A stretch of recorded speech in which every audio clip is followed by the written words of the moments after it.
Mm-hmm. So anyway, I wanted to share that with you, Yeah, that good. my lessons are all like part of this. So you're feeling like this is really giving you the support to It make these is. kind of decisions. And what's cool is Yeah. that it's that, but it's in me. It's in me. So I love that. Mm-hmm. It's not like I've always, um, sometimes I feel like such a little girl, like I want somebody to hold my hand. And now I've got like the Buddha and Jesus. Jesus has shown up a Yeah, little bit. right. And so that's where my hand holding is, instead of wishing it were another man, perhaps, or even a girlfriend. And I have girlfriends, but not like when we were children, like where you call every day, Mm-hmm. So it's me and God, and then I'm surrounded by love. So, Mm-hmm.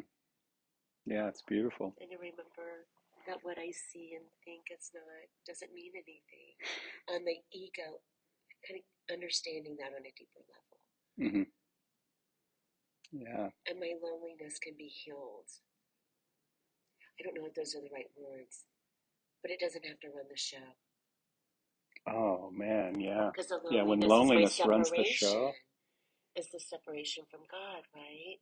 Now, and then I It, have a story around adoption and the way I was parented, like we all do, that mm-hmm. a lot of the choices around men and friendships have been around loneliness, Mm-hmm. or even how I treat myself. So it's shifting. It's shifting. It's shifting. Yeah. It's unwinding a bit. Mm-hmm. So thank you You're welcome. And for listening. yeah, thank you. Yeah, the that emptiness and loneliness is something that if you've been in a body, you've experienced that. Yeah. You're not alone in that. And what we're so quickly and easily drawn to is finding a fix to it. That there's this whole idea. Sometimes when we introduce our significant other, which is a funny term too. Here's my other half.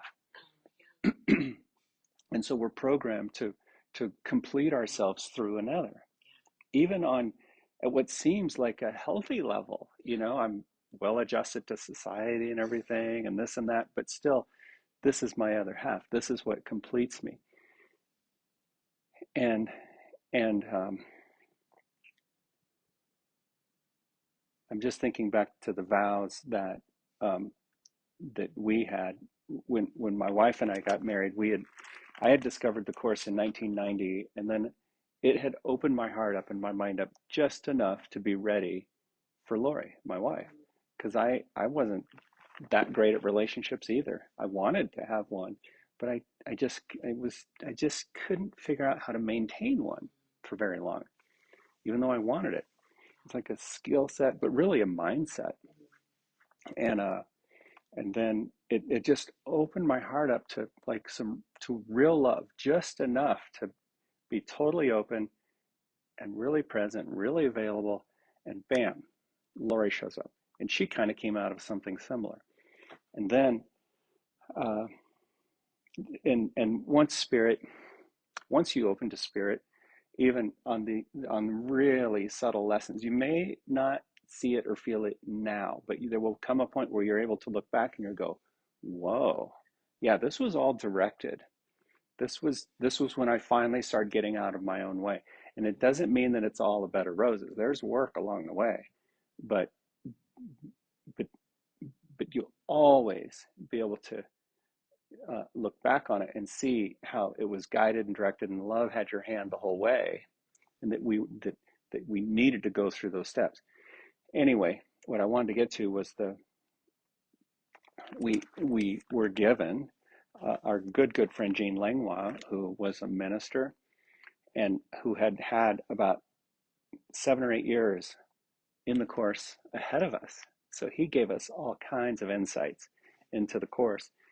And when we met him to ask him if he would marry us, he gave us these vows, which we still have. He had them all written out. And the essence of the vows, the key ingredient was, this other is not here to complete you. They're here to show you what you believe to be lacking in yourself. So the minute you start to hang your hat on them to be happy, fulfilled, confident, complete, anything like that. That's the same exact moment you look in yourself and go, wait a minute, what am I doing here? What am I doing here? And then say, and that's the miracle. That's all is required, is to catch yourself and go, wait. And then, okay, then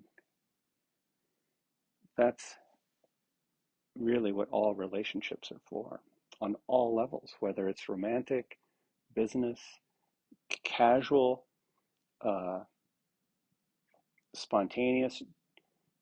You meet somebody in an elevator, even a glance can suggest wholeness. It's the whole, I've been wanting to mention this too, the meaning of namaste. We use the word namaste a lot, and namaste is uh, it can be a casual term that we throw around, but deep down it is a practice. And namaste is the practice of seeing the wholeness in another, looking past their insecurities, looking past their flaws, looking past the body, looking past everything to the love and light that is what they are.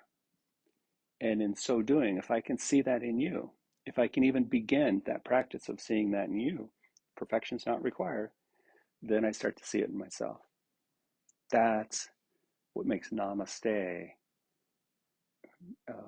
practice and a very helpful word. Yeah, yeah, thank you. So we're on lesson number 55. And I'd like you to start today with your legs up on the wall and your head on the floor. And you'll have the bolster off to your side for a moment. Scoot in a little closer than usual to the wall. Then bend your knees, lift your hips, and we'll put the bolster crosswise underneath your hips so that the low back is not supported. Good. And then bend the right knee. We'll interlock over the knee and bring the knee toward the center chest. And that's it. Close your eyes and let the shape, let the process, let the spirit go to work for you. We just turn it over. We just give it over.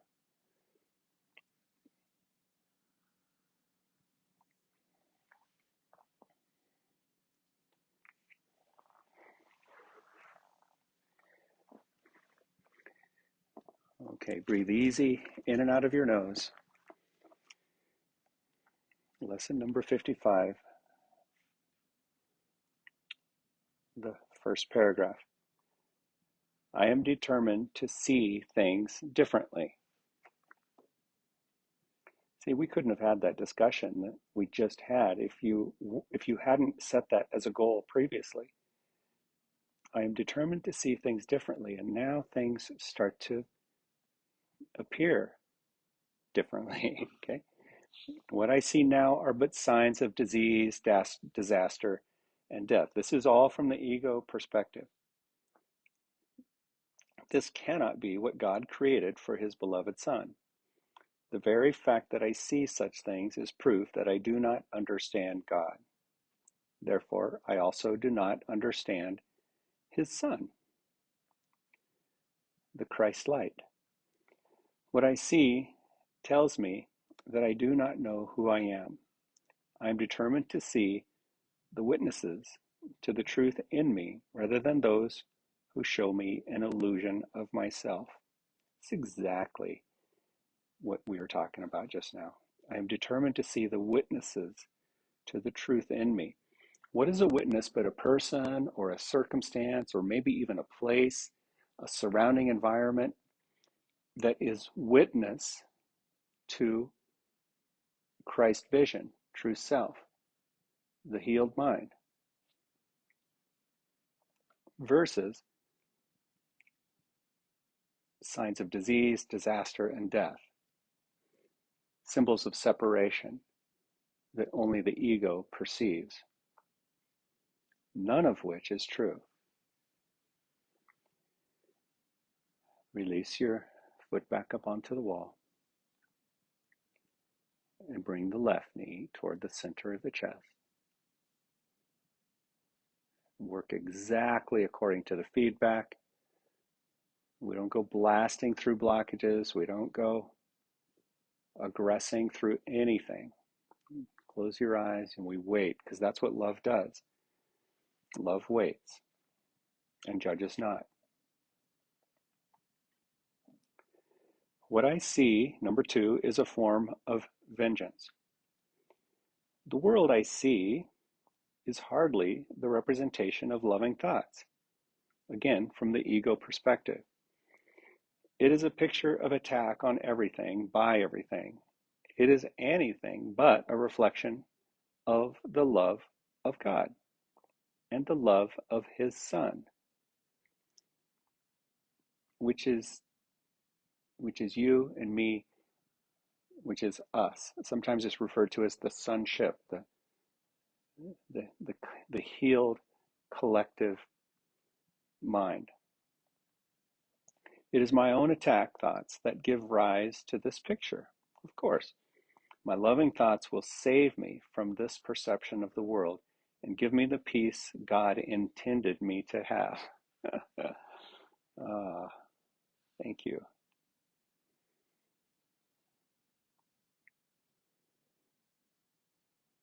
My loving thoughts will save me from this perception of the world and give me the peace God intended me to have. Okay, I'll take that.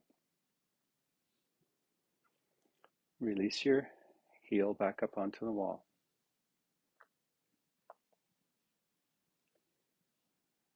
Good. Now cross the right ankle over the left knee. Slowly bend the left knee. The left foot slides down the wall. See, all shapes you're very familiar with by now, but now we just have the pelvis elevated. Interlock your fingers under your head.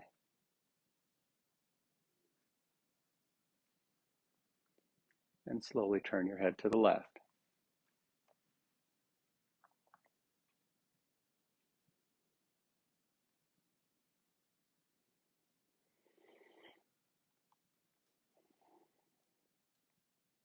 Paragraph 3. I can escape from this world by giving up attack thoughts.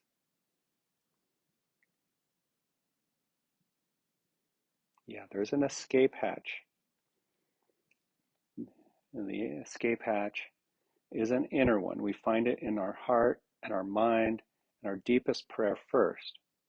And then it starts to be revealed moment by moment on the outside. I can escape from this world by giving up attack thoughts, which is any thought of judgment. Herein lies salvation, and nowhere else. Without attack thoughts, I would not see a world of attack. As forgiveness allows love to return to my awareness, I will see a world of peace and safety and joy.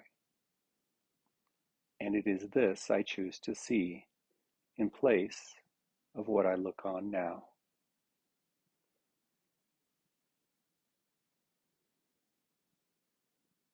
And this is the prayer of the heart, where we go deep.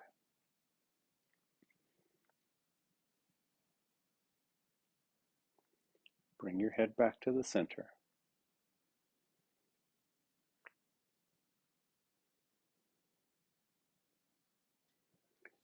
Slide your left heel up. Release the right foot up. Left ankle on the right knee. Slowly bend the right knee. Get everything just right. Feel supported in the shape. Switch the interlock of your fingers. And turn your head to the second side, to the right.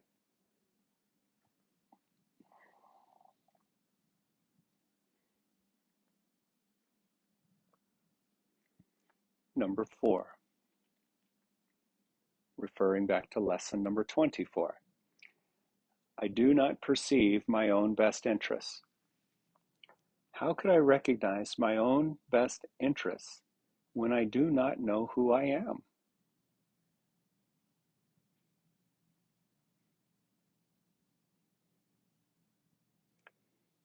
I think I know who I am.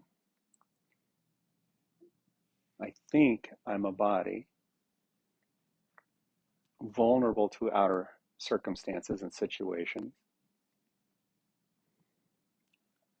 I think I'm a body that sort of switches back and forth between victim and victimizer.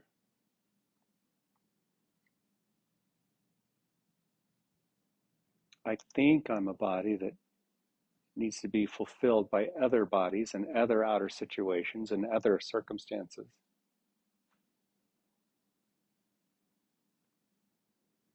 But if we're really honest, if we're really, really honest with ourselves, none of that ever adds up.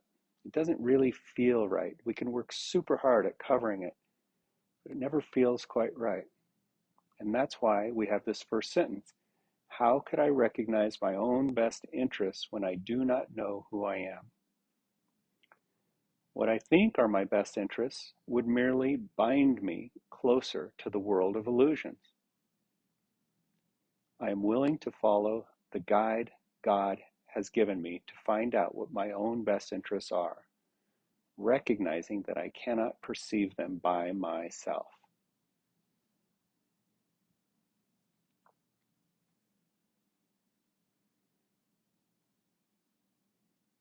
Yeah, this is why we can't even have a personal relationship to God, which is a pretty common thing you hear. I have a personal relationship. No, it can't be personal. It's shared. My relationship to the God is the same one that I know to be true for you. It's exactly the same. Back to that idea of namaste. There is only love and there is only light, and it is exactly what we are. And that is what I ask for help. Bring your head back to the center.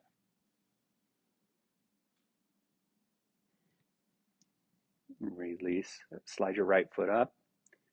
Release the left leg.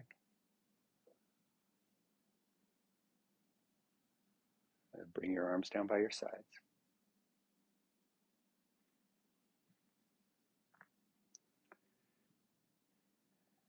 Okay, now slowly bring the soles of the feet together and slide the heels down the wall. So we have this is the Baddha Konasana shape that we do on the floor sometimes, but now it's on the wall.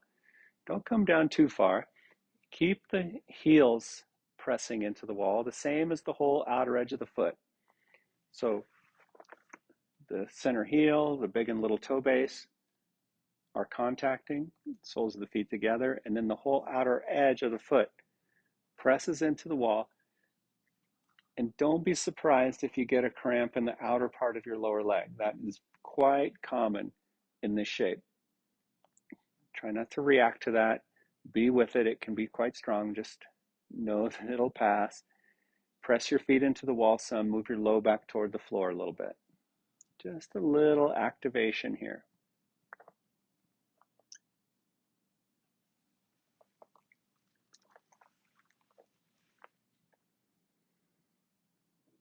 Your throat open, your heart open, your mind wide open.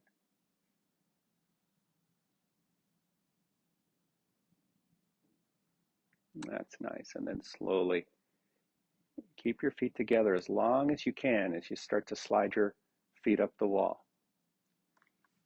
Yeah, just little bit by little bit.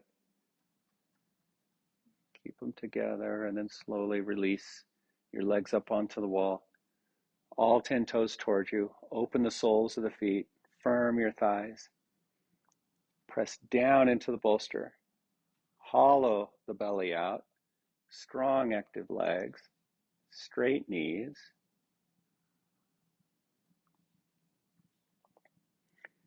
And diminish the effort. Let your feet rest. Let the shape be passive. And I'm going to read now the fifth paragraph here, the fifth idea. I do not know what anything is for. Perhaps one of the most humbling statements of all. But that's our yoga. We want to humble the ego self. Humbleness is the deconstruction of the self-concept that, that never has our best interest in mind, which is exactly what the previous idea was getting at. I do not perceive my own best interest. Okay, number 5, I do not know what anything is for. To me, the purpose of everything is to prove that my illusions about myself are real.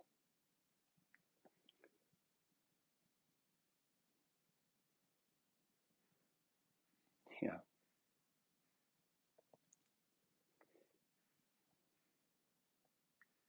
if I'm vulnerable, if I'm afraid, if I feel alone, then of course I'm going to use everything, good, bad, happy, sad, whatever. I'm going to use everything to reinforce my self-construct. It is for this purpose that I attempt to use everyone and everything. It is for this purpose that I believe the world is for. Therefore, I do not recognize its real purpose. The purpose I have given the world has led to a frightening picture of it. Let me open my mind to the world's real purpose by withdrawing the one I have given it and learning the truth about it.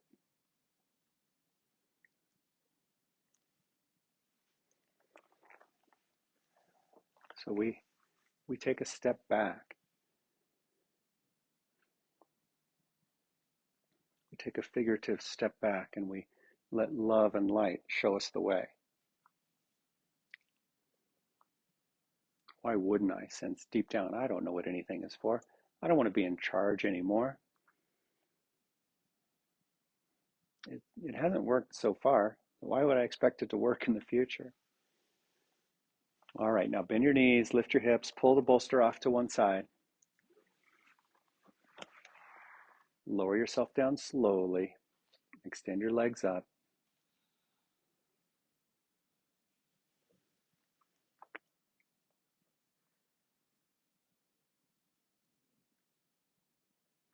And then bend your knees and push yourself back.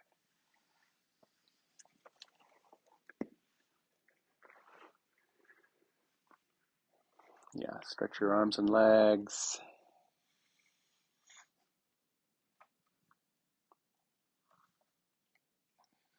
And when you're ready, roll onto one side and push yourself up.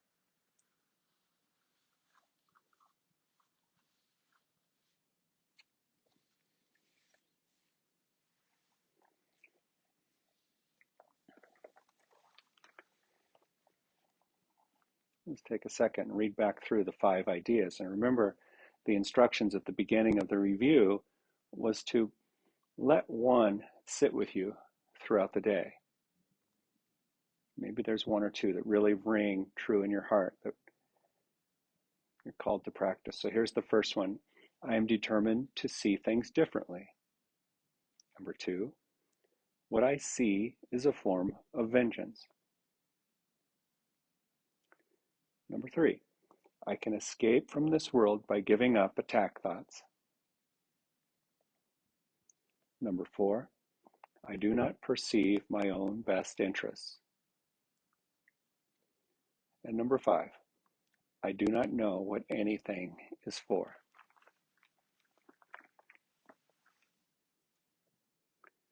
Bring your hands to your heart. An outer expression of the inner wholeness we share in spirit. Namaste. Namaste.